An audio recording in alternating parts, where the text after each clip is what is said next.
කතා කරන්නේ China Lanka education හි විධායක සභාපතිනිය ඩොක්ටර් භාග්‍යා රොඩ්රිගු සමග අපි ඩොක්ටර් භාග්‍යාව ඉතාම ආදරයෙන් පිළිගන්නවා.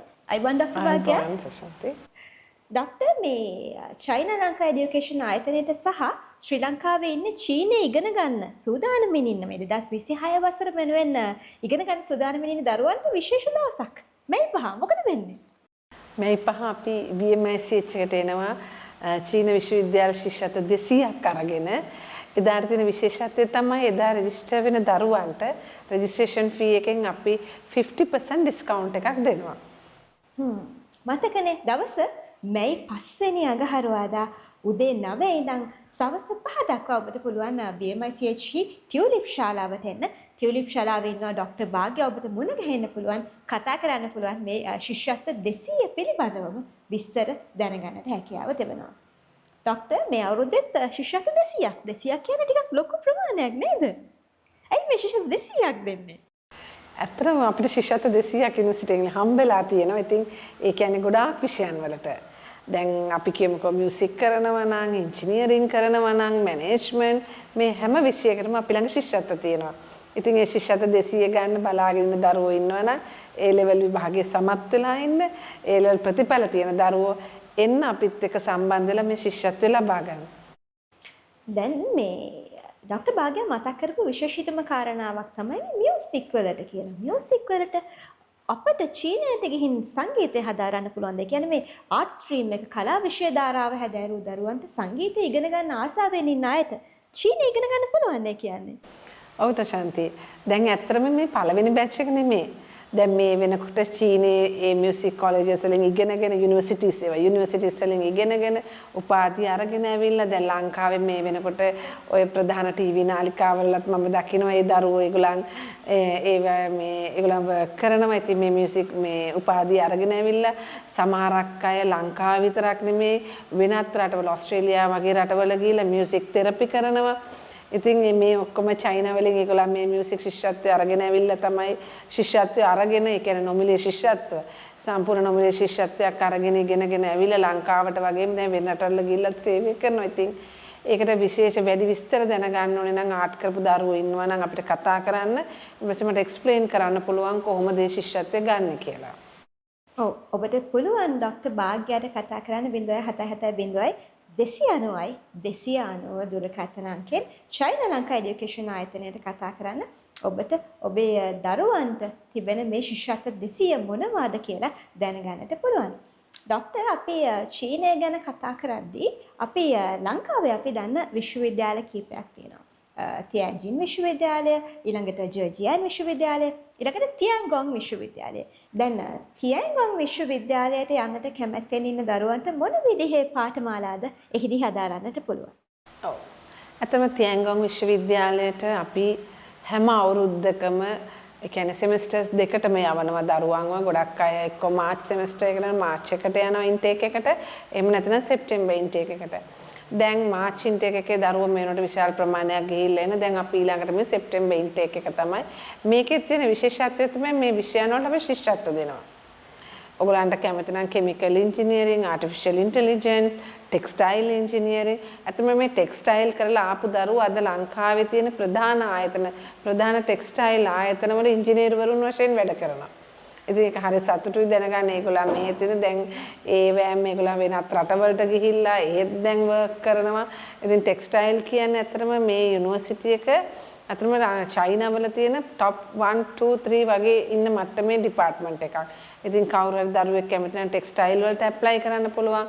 Business administration, economics and trade, ඒ වගේම චයිනීස් ලැන්ග්වේජ් එක උගන්වනවා. දැන් සමහරක් අය ඉන්නවා හරියට අහනවා මගෙන් චයිනීස් භාෂාව ඉගෙන ගන්න ඕන කියලා. චීන ලැන්ග්වේජ් එකට ආස ළමයි ඉන්න. ඉතින් ඒගොල්ලන්ට පුළුවන් ඇප්ලයි කරන්න. ඒ වගේ විෂයන් ප්‍රධාන විෂයන් ඇරුණාම විෂයන් ගොඩාරියක් තියෙනවා. ඉතින් ඔයගොල්ලන්ට පුළුවන් මාත් එක්ක සම්බන්ධ වෙලා අපේ ආයතනයට කතා කරලා ඒ ගැන දැනගන්න. ඉතින් ඒකට අපිට ඕනේ ඉතින් ක්වොලිෆිකේෂන් එකක් විදිහට අපි බලන්නේ A level සමත් දරුවන්. ඔව් දැන් ශ්‍රී ලංකාවේ අධ්‍යාපන ක්‍රමය අනුව ගණිත විෂය ධාරාව හදාරා ඉංජිනේරුවෙකු වන්ට බලාපොරොත්තු වෙන ඉන්න දරුවන්ට Tamanගේ සිහින සැබෑ කරගන්න ලැබෙන්නේ ඊටාම කලාතුරකින්. නමුත් චයිනා ලංකා එඩියුකේෂන් ආයතනයේට මේ දරුවන්ගේ ඉංජිනේරු සිහින සැබෑ කරන්න පුළුවන් නේද ડોක්ටර් භාග්‍යා? ඔව්ට ශාන්ති. ඒ කියන්නේ ඒක මම කිව්වේ දැන් මේ ඉංජිනේරුවරයෙක් වෙන්න ඉන්නවා නම් ඕගොල්ලන් මැත්ස් විෂය කරලා නම් අපිට කතා කරන්න. එතකොට ඕගොල්ලන්ට මේ ශිෂ්‍යත්වය ගන්න පුළුවන්. ඇත්තටම අවුරුදු 3ක් සම්පූර්ණයෙන්ම ෆ්‍රී කියන්නේ ඇත්තටම දෙමව්පියන්ට ඒක ලොකු සහනයක්. ඉතින් මම හිතන්නේ ඉතින් අපිට ලංකාවේ වුණත් හම්බ වෙනවා. ඉතින් ලංකාවේ අපි විශ්වවිද්‍යාලෙත් අපිට අවුරුදු 4ම ෆ්‍රී නොමිලේ හම්බ වෙනවා. නමුත් ඕගොල්ලන්ට ලංකාවේ යන්න බැරි යම්කිසි තාම සුළු ලකුණු ප්‍රමාණයක් අඩුවෙච්ච දරුවෝ ඉන්නේ. ඉතින් ඕගොල්ලන්ට ඕගොල්ලන්ගේ ඉංජිනේරු සීනිය සැබෑ කරගන්න එන්න අපිත් එක්ක එකතු වෙන්න ඇවිල්ලා මේ ශිෂ්‍යත්වය අරගෙන ඉංජිනේරුවෙක් වෙලා ලංකාවට එන්න. ඒක හරි ලස්සන කතාවක්. ડોක්ටර් භාග්‍යා කියන්නේ මේ ශිෂ්‍යත්වය ගන්න චීනේ ඉගෙන ගන්න ඇවිල්ලා ලංකාවට සේවය කරන්න කියලා. ඔබට පුළුවන් චයිනා ලංකා එඩියුකේෂන් ආයතනයට කතා කරන්න. ડોක්ටර් භාග්‍යාටම කතා කරන්න පුළුවන් 077 290 290 දුරකථන අංකයෙන්. ડોක්ටර් දැන් චීනයට යන්න ආසාවෙන් ඉන්න දරුවන්ට එහෙම නැත්නම් Tamanගේ දරුවන් යවන්නට ආසාවෙන් ඉන්න දෙමව්පියන්ට තියෙන තව එක ප්‍රශ්නයක් තියෙනවා. ඒක තමයි ලැන්ග්වේජ් බැරියර් එක. අපිට චීන භාෂාව ඉගෙන ගන්න වෙයිද? චීන භාෂාව ඉගෙන ගන්න බැරි වුණොත් අපිට අපේ පාඨමාලාව සාර්ථකව නිම කරන්න බැරි වෙයිද කියලා. මේ ගැටලුවට කොහොමද අපි උත්තර දෙන්නේ? ඔව් ශාන්ති. ඒ කියන්නේ ඇත්තටම චීන භාෂාව අපි ඉගෙන ගන්න ඕන. මොකද අපි චීනේ ඉන්නේ. අපි චීනේ ඉන්නකොට අපිට චීන භාෂාව අවශ්‍යයි. මොකද චීන ජනතාවත් එක්ක අපි ඒගොල්ලන්ට කමියුනිකේට් කරන්න ඕන. අපිට එළියට ගියාම කතා කරන්න ඕන. ඉතින් මේ චීන භාෂාව අපි ලංකාවෙන් යන්න ඉස්සෙල්ලා මේගොල්ලන්ට පාඨමාලාවක් විදිහට කරන ඒක කරවලා තමයි මේගොල්ලන් ලංකාවෙන් අපි යනකොට යවන්නේ. නමුත් සම්පූර්ණම කෝස් එක කරන්නේ ඉංග්‍රීසි මීඩියම් වලින්. අපි ඉංග්‍රීසි මීඩියම් කරාට මොකද යුනිවර්සිටි එකෙත් ඒගොල්ලන් යම්කිසි කාලයක් සබ්ජෙක්ට් එකක් විදිහට මේ චීන භාෂාව ඉගෙන ගන්න ඕන. එතකොට ඒකේ චීන භාෂාවෙන් එක්සෑම් එකක් තියෙනවා. ඉතින් අපේ දරුවෝ ඔක්කොම වගේ මේක පාස් වෙනවා. මොකද ඒගොල්ලන්ට මූලික දැනුමත් අපි දීලා යවන්නේ නැත්තම් රටකට ගියාම ළමයි අතරමං වෙනවා. මොකද ඒගොල්ලන් කතා කරන්නේ නැහැනේ ඉංග්‍රීසි වලින්. එතකොට අපේ දරුවෝ හරි සතුටින් අර වචන දෙක ඇහෙනකොට ඒගොල්ලන්ට දන්න වචන ඉතින් ඒගොල්ලන්ට ඇහෙනවා චීන අය කතා කරනකොට.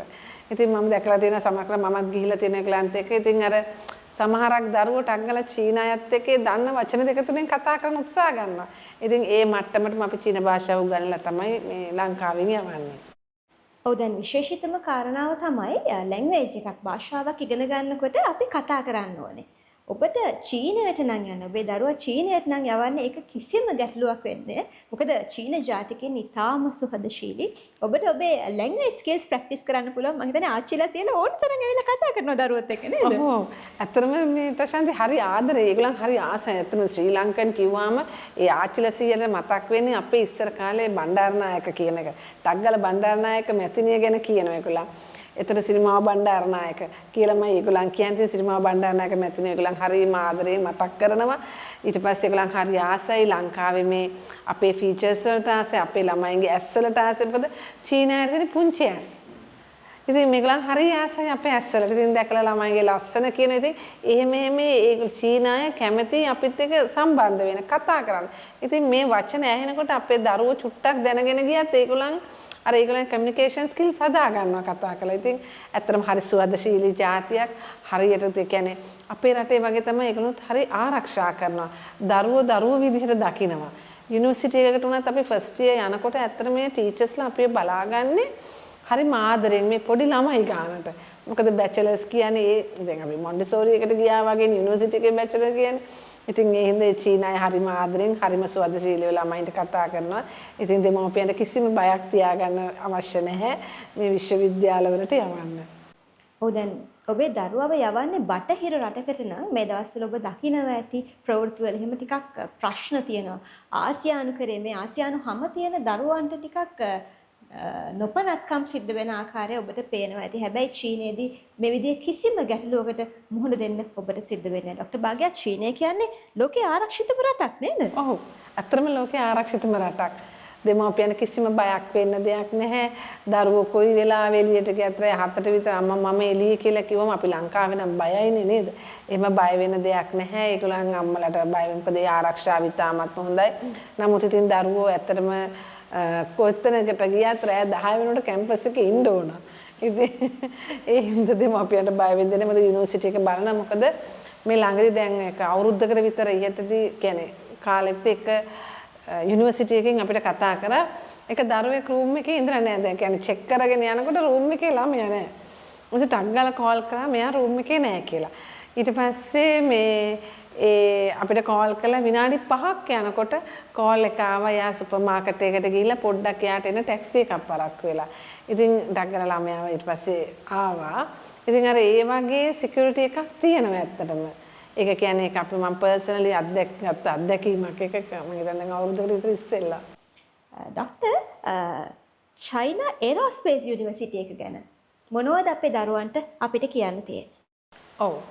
චයිනා ඒරෝස්පේස් යුනිවර්සිටි එකෙන් ඇත්තටම දරුවන්ට ගොඩක් පාඨමාලාවන් තියෙනවා. ඉතින් ඒගොල්ලන්ගේ සමහරක් දරුවන්ට ඕනේ නම් ඒගොල්ලන්ගෙනුත් කම්පියුටර් ඉන්ජිනියරින්, aircraft maintenance, ඉතින් aircraft maintenance කියන්නේ aircraft manufacturing කළ ඒගොල්ලන් third year එකෙන් තමයි aircraft maintenance කරනවා. ඊට පස්සේ ඒගොල්ලන්ට mechatronics වගේ subjects, ඊට පස්සේ ඒ වගේම ඔය mechanical engineering, ඒ වගේම business administration ඒ පැත්තත් ඒ ඔක්කොම cover කරනවා. ඉතින් දරුවෝ බලාපොරොත්තු වෙමින් ඉන්නවා නම් ඒ field එකට එන්න සමහරක් අවස්ථාවල scholarships උත් තියෙනවා අපිට. ඒ scholarships ගන්නත් පුළුවන් ඕගොල්ලන්ට. හැබැයි ඒවා depend වෙනවා යුනිවර්සිටි එකට ගියාන් පස්සේ ඕගොල්ලන් ගන්න marks අනුව. නමුත් ගොඩක් වෙලාවට ඇත්තටම අපි pay කරලා තමයි මේවා ඉගෙන ගන්න තියෙන්නේ. නමුත් ඒක විශාල මුදලක් අපිට වැය කරන්න අවශ්‍ය වෙන්නේ නැහැ. යම්කිසි මුදලක් අපි ගෙවන්න ඕන ඒ යුනිවර්සිටි එක ඉගෙන ගන්නවා නම්. ඉතින් යම් දරුවෝ බලාපොරොත්තු වෙන අනිවාර්යයෙන්ම maths වලින් කරලා තියෙන්න ඕන. ගොඩක් වෙලාවට maths field එකෙන් කරලා A level pass වෙලා තියෙනවා නම් ඕගොල්ලන්ට පුළුවන් ඇවිල්ලා apply කරන්න. නමුත් ඒකට IELTS TOEFL ඕන වෙන්නේ නැහැ. නමුත් චයිනා වල දැන් තියෙනවා ගවර්න්මන්ට් එකෙන් අලුත් exam එකක්. CSCA කියලා. මේ exam එකේ මම කියන්නේ ඒකේ තියෙනවා calculus, physics වගේ subjects දෙක අනිවාර්යයෙන්ම engineering කරන දරුවෝ කරන්න ඕන. physics or chemistry. මේ සබ්ජෙක්ට් දෙකෙන් එකක් ඒගොල්ලන් තෝරගන්න එක පොඩි MCQ පේපර් එකක් තියෙන්නේ. ඉතින් අපි ඒගොල්ලන්ටත් පෙර පුහුණුව දෙනවා, ළමයින්ට අපි ක්ලාසස් කරනවා. ඒ පුහුණු වීමත් එක්ක ඒගොල්ලන්ගේ එක්සෑම් එක කරන්න ඕන. ඒ එක්සෑම් එකෙන් පස්සේ ඉන්ටර්විව්ස් තියෙනවා සමහරක් යුනිවර්සිටි සමහරක් අවස්ථාවල එක්ක ඉන්ටර්විව්ස් වලට මුහුණ දීලා තමයි ඒගොල්ලන්ට යුනිවර්සිටි එකට යන්න පුළුවන්. දැන් ඒකත් විශේෂිත කාරණාවක් විදිහට මතක් කරන්න ඕනේ. මොකද දැන් මීට කලින් මේ ඒරෝනොටිකල් ඉන්ජිනියරින් වගේ සබ්ජෙක්ට්ස් හදාරන්න දරුවන්ට යන්න සිද්ධ වුණේ එක්ක සිංගප්පූරුවට එහෙම නැත්නම් USA වලට. හැබැයි දැන් ඔබට මේ චීනේ චයිනා ඒරෝස්පේස් යුනිවර්සිටි එකෙන් ඒරෝනොටිකල් ඉන්ජිනියරින් හදාරන්න පුළුවන්. ඒ ගැන දැනගන්න 0770 290 290න් ડોක්ටර් භාග්‍යයට කතා කරන්න පුළුවන්. ડોක්ටර් දැන් අපේ දරුවන්ට එහෙම නැත්නම් මේ දරුවන්ගේ දෙමව්පියන්ට බොහෝ වෙලාවට මේ දරුවෝ මිස් වෙනවානේ. එතකොට මේ යුනිවර්සිටි එකේ ඉගෙන ගන්න කාලය අතරතුර දෙමව්පියන්ට අවස්ථාවක් තියනවාද චීනයට යන්න? ඒක කොහොමද කරගන්නේ? මොකද චීන වීසා ලබා ගැනීම අතිශය අසීරු කාර්යයක්. ඔව්. ඇත්තටම දරුවන්ට ඕනම වෙලාවක දරුවෝ බලන්න ඇත්තටම දෙමව්පියන්ට ඕනම වෙලාවක යන්න පුළුවන්. ඇත්තටම අපිත් කියලා තියෙනවා දෙමව්පියන්ට ඔයගොල්ලන් ලෑස්තිලා ඉන්න දරුවෙක් අසනීපයක් වෙන්න පුළුවන්. ඒ වෙලාවට ටක් ගාලා අම්මලා යන්න ඕන බලන්න. අපිත් කැමති දෙමව්පිය ළඟට දැන් අපි කොච්චර හිටියත් තමන්ගේ දෙමව්පිය ළඟට එන එක තමයි දරුවන්ට තියෙන ලොකුම හයිය. ඉතින් එහෙනම් දෙමව්පියන්ට ඕනම අවස්ථාවක යන්න පුළුවන්. ගොඩක් දෙමව්පිය ඒගොල්ලන්ගේ ග්‍රැජුවේෂන් එකට යනවා කියන්නේ 99%ක්ම මේ ග්‍රැජුවේෂන් එකට යනවා. ඉතින් ඒ අතරතුරත් සමහර දෙමව්පියෝ ගිහිල්ලා බලලා එනවා. මොකද ඇත්තටම ලංකාවේ ඉන්න ගොඩාක් ව්‍යාපාරික දෙමව්පියෝ ව්‍යාපාර කරන මේ චීනෙත් එක්ක. ඉතින් ඒ යන ගමනොත් ඉතින් දෙමව්පියෝ ගිහිල්ලා දරුවෝ බලලා දරුවන්ට අවශ්‍ය පොඩි කෑම වර්ග එහෙමත් දීලා එනවා. ඉතින් ඒ ගැන බයක් සැකයක් තියාගන්න අවශ්‍ය නැහැ. දෙමව්පියන්ට ගිහිල්ලා දරුවෝ හම්බ වෙලා දරුවෝ බලලා එන්න පුළුවන්. ડોක්ටර් භාග්‍ය චීන කෑම මතක් කරා. චීන කියන්නේ ඊටාම රිච් ෆුඩ් කල්චර් එකක් තියෙන රටක්. හොඳ කෑම සංස්කෘතියක් තියෙන රටක්. දැන් ඔබ දන්නවනේ දැන් ශ්‍රී ලංකාවෙත් නගරයක් බැලුවම කොයිතරම් චීන කඩ තියෙනවද? චීන රෙස්ටොරන්ට්ස් තියෙනවද? හැබැයි ඔබ දන්නවද මේ කෑමයි ඇත්තටම අපි චයිනීස් ෆුඩ් කියන චීන කෑමයි වෙනස් කියලා. මොකද්ද ડોක්ටර් භාග්‍ය තියෙන වෙනස? අපේ ලංකාවේ තියෙන ඉතින් වර්ග 3-4යිනේ. නමුත් මේ චයිනීස් ෆුඩ්ස් එහෙමනේ වෙරයිටිස් ගොඩාක් තියෙනවා. හරිම රිච් තමයි ඒගොල්ලන්ගේ ෆුඩ් කල්චර් එක. හරිම රිච්. ඉතින් සමහරක් අවස්ථාවල පේරන්ට්ස්ලා එහෙම ගියාම ඉතින් මම ඒගොල්ලන්ට ඩිනර් ඉන්වයිට් කරාම සමහරක් ෆුඩ්ස් එනවා. ඒගොල්ලන්ටත් හිතා ගන්න බෑ. එකම දැන් අපි කියමුකෝ අල එකක් කියලා. ඒකෙන් එනවා වර්ග 5ක් විතර. ඉතින් ඒගොල්ලන් හරිම ආසයි, හරිම සතුටින් එක ටේස්ට් කරනවා. ඉතින් මේ දරුවොත් ඒකට මුලින්ම සමහරක් දරුවෝ කැමති, සමහරක් දරුවෝ කැමති නෑ අර සෝස් එකටයි ස්ටිකි රයිස් කියලා. නමුත් මේගොල්ලන් මේක එන්ජොයි කරනවා. ඇත්තටම ළමයි ෆුඩ්ස් එන්ජොයි කරනවා. ඉතින් ෆස්ට් ඉයර් විතර යන කෙනෙක් ඇවිල්ලා මාසෙන් දෙකෙන් යනකොට ඉතින් ගිහිල්ලා ඒගොල්ලන් මෙස් එකෙන් ෆුඩ්ස් ගන්නවා. මෙස් එකේ ඉතින් ගොඩක් තියෙන චයිනීස් ෆුඩ්ස්. ඉතින් ළමයි ඒකට හුරු වෙනවා. ඉතින් ඇත්තටම හොඳ ෆුඩ් කල්චර් එකක් තියෙන හොඳට ඕගොල්ලන් එන්නේ ඇවිල්ලා ඒ ෆුඩ් එක ඒක ටේස්ට් කරලා බලන්න ඕන චයිනාවලට ඇවිල්ලා. ජීවිතේ අපට කොයිතරම් දේවල් අත්හදා බලන්න පුළුවන්ද? දැන් ඔබ හෝ ඔබේ දරුවෙක් වෙනත් රටක ඉගෙන ගන්නවා නම් විශේෂයෙන් මේ චීනය වගේ විචිත්‍රවත් සංස්කෘතියක් තියෙන රටක ඉගෙන ගන්නවා නම් ඔහු හෝ ඇය කොයිතරම් දේවල් දැක බලා ගන්නවද? ජීවිතය ගැන කොයිතරම් ඉගෙන ගන්නවද? ඒ විතරක් නෙවෙයි ડોક્ટર භාග්‍යා චීනය කියන්නේ ඊටාම විනයගරුක මිනිසුන් ඉන්න රටක්. මං හිතන්නේ චීනයේ උද්ඝෝෂණයක් සිද්ධ වෙච්ච දවසක් එහෙම නැත්නම් මිනිසුන්ට නිකරුණේ පහර දුන්න දවසක් එහෙම නැත්නම් මොකක් හරි කලකෝලහලයක් ඇති වෙච්ච දවසක් පිළිබඳව අපිට ප්‍රවෘත්තිවලවත් දකින්න හම්බෙන්නේ. ඇයි මේ ඇත්තටම? ඇත්තටම මේගොල්ලන් හරීම මමත් දැන් සෑහෙන කාලයක් චයිනාවල. ඉතින් මමත් මේ කාලෙට මම දැකලා නැහැ චීනයේ ඒ වගේ උද්ඝෝෂණ ඒ කලකෝලාහල කරගන්න අවස්ථාවල්.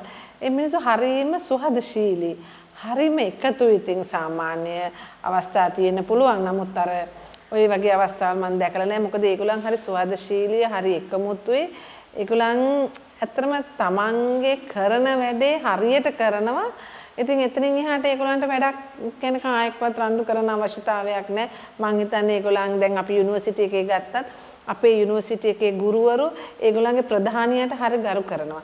ප්‍රධානියා කිව්වොත් අද මේක මේ වෙලාවට සිද්ධ වෙන්න ඕන කියලා ඒකට බෑ. ඒක කරන්න බෑ. අද අපිට මේක තියෙනවා ඒව නැහැ. ඒ කියන්නේ මම දකින දෙයක් තමයි ඒගොල්ලන්ගේ ප්‍රධානියාට ඒගොල්ලන් හරියට ගරු කරලා ඒ අන පිළිපැදලා ඒ කියන්නේ ඒක ඒගොල්ලන්ට ඒ හින්දා තමයි මම හිතන්නේ මේ වගේ ගැටුම් කලහකාරී දේවල් අපිට අහන්න නැත්තේ.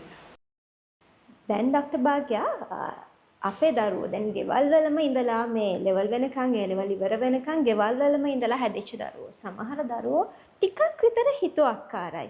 එතකොට මේ දරුවෝ යවන්න චීනයට දෙමව්පියෝ බය වෙන්න ඕනේද? ඇත්තට මේක හොඳ ක්වෙස්චන් එකක්. ඒ කියන්නේ ගොඩක් වෙලාවට ඔය හිතුවක්කාර දරුවන්ගේ දෙමව්පියෝ වෙනම පර්සනලි එනවා හම්බ වෙන්න ඉස්සෙල්ලා කතා කරලා මට මේ දරුවෝ ගැන වෙනම බෑග්ග්‍රවුන්ඩ් එකක් මම දන්නවා. මට කියනවා මෙන්න මෙයා මේ විදිහට ડોක්ටර් මම ආවා කියන්න එපා මම එනවා. ඉතින් ආවයන් පස්සේ සම්පූර්ණ චරිතය ඉතින් අපි වෙනස් කරනවා. මම ඒ කියන්නේ අම්මලාට කියලා ඒක සාමාන්‍ය දෙන්නේ අම්මලාකින් දෙමිගලන් අහන්නේ. ඒ දෙමිගල මේ ගමන යන්නත් ඕන ඉගෙන ගන්නත් ඕන. අපි ඉතින් ඒ වෙලාවට ඒගොල්ලන් ළමයින්ට කියලා දීලා ඒගොල්ලන් ඉතින් ඔන්න කොණ්ඩේ වවාගෙන අරම වෙනවනේ. ඉතින් මේව ඔක්කොම මෙයා කරලා ඉතින් ඇත්තටම මේ ගිය මාර්තු වල එහෙම එකක් වුණා. එක පුතෙක් හරි හොඳ පුතෙක්. ඒ පුතා අම්මට කන්ට්‍රෝල් කරන්න බැරුණා. අම්මා හොඳ ඉස්කෝලේක ප්‍රින්සිපල් කෙනෙක් හිටපු. ඉතින් අම්මා මට කෝල් කළා කිව්වා මට මෙන්න මෙහෙම දෙයක් ඇත්තට මගේ පුතා මට මෙහා කරලා දෙන්න ડોක්ටර් කියලා. අද විශ්වාස කරන්න ඒ ළමයා හොඳට ඉගෙනගෙන මාක්ස් ඇවිල්ලා තිබ්බ ඔක්කොම above 90 මාක්ස් අරගෙන තියෙනවා. ඉතින් ඒ අම්මා මට ඇත්තටම හරියට කතා කරලා ස්තුති කරනවා. අද ඇවිල්ලා ඇත්තටම ඔෆිස් එකට එනවා. ඇවිල්ලා අපිට කියනවා ડોක්ටර් මේ ආයතනයේ ඔබතුමියලා හින්දා අද මගේ දරුවා හොඳ තැනක ඉන්නවා කියලා. ඉතින් ඒ හින්දා බය වෙන්න දෙයක් නැහැ. අපිත් දරුවෝ බලනවා. අපිත් ගොඩක් පිටිපස්සෙන් දරුවෝ එක්ක ඉන්නවා. ඉතින් අම්මලාට අපි කියන්නේ ඒ වගේ වෙලාවට පසුබහින්න එපා. නේ මගේ දරුවා වැඩක් නැහැ. ඉගෙන ගන්න එහෙම එපා. උත්සාහය අතාරින්න එපා.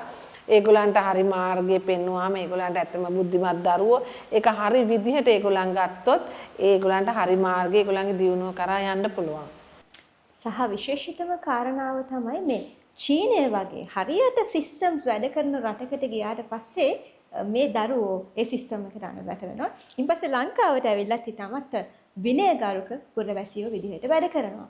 දැන් ડોક્ટર භාග්‍යා නිතරම කතා කරද්දී කියන දෙයක් තමයි දරුවන්ට ඔයගොල්ලෝ මේ ශිෂ්‍යත්ව ගන්න. ඔයගොල්ලෝ චීනයට ගිහින් ඉගෙන ගන්න. හැබැයි ඔයගොල්ලෝ ලංකාවට ඇවිල්ලා සේවය කරන්න කියන එක. ඇයි එහෙම කියන්නේ? ඇත්තටම මම එහෙම කියන්නේ අපේ රටට අපි හැමෝම ආදරේනේ. අපිට තියෙන පහසුකම්වත් ඒව නෙමෙයි අපි අපේ රටට හරි ආදරේ. ඉතින් මමත් කැමති මේ දරුවෝ පිටරට ගිහිල්ලා ඉගෙනගෙන දවසක් හරි තමන් ඉගෙනගත්ත තමන් ඉපදිච්ච රටට සේවය කරන්න පුළුවන්. ඇත්තටම බලන්න චීන ජාතිකයෝ කොහේ ගියත් අන්තිමට ඒගොල්ලන්ගේ රටට එන්නේ. ඒගොල්ලන් කිසි කෙනෙක් බලන්නේ නැහැ ඒ රටවල සෙටල් වෙන්න. ඒ සෙටල් වුණත් වැඩි හරියක් ඉන්නේ ඒගොල්ලන් චීනේ. දැන් මම දන්න චීනයි ගොඩාක් ඉන්නවා.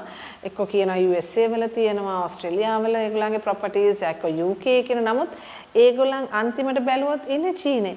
ඒගොල්ලන් දැන් අපි නම් අපි බලන්නේ කුමාරි අපිට PR එක ගන්නවා. අපි එහෙම උත්සාහ කරන ඒගොල්ලන්ගේ එහෙම උත්සාහයක් ගන්නෑ. ඒගොල්ලන් බලන්නේ තමන්ගේ රටට ඇවිල්ලා තමන්ගේ රට සේවක. ඉතින් අපේ රට ලස්සන වෙලා අපේ රට දියුණු වෙලා ඉන්නවනම් අපිට කොච්චර සතුටුදනේ. අපේ දරුවෝ ගෙනල්ලා අපි දකින්නකොට අනේ අද මෙයා මෙතන වැඩ කරනවා. ඒ කියන්නේ අපි යාට අත දීලා තියෙනවනේ එතනට යන්න. ඉතින් ඒක දැකලා ඇත්තට මම නම් හරිම සතුටු වෙනවා. ඒ හින්දා තමයි මම කියන්නේ දරුවන්ට පස්සේ කමක් නැහැ. පස්සේ කාලෙක යන්නේ ඇවිල්ලා අඩුතරමේ අවුරුද්දක් දෙකක් තමන්ගේ රටට සේවය කරලා ඊට පස්සේ තමන්ගේ අනාගතය වෙනුවෙන් වෙන රටකට යන්න. ඉතින් ඒක දරුවන්ගේ තීරණය දරුවන්ට බාරයි.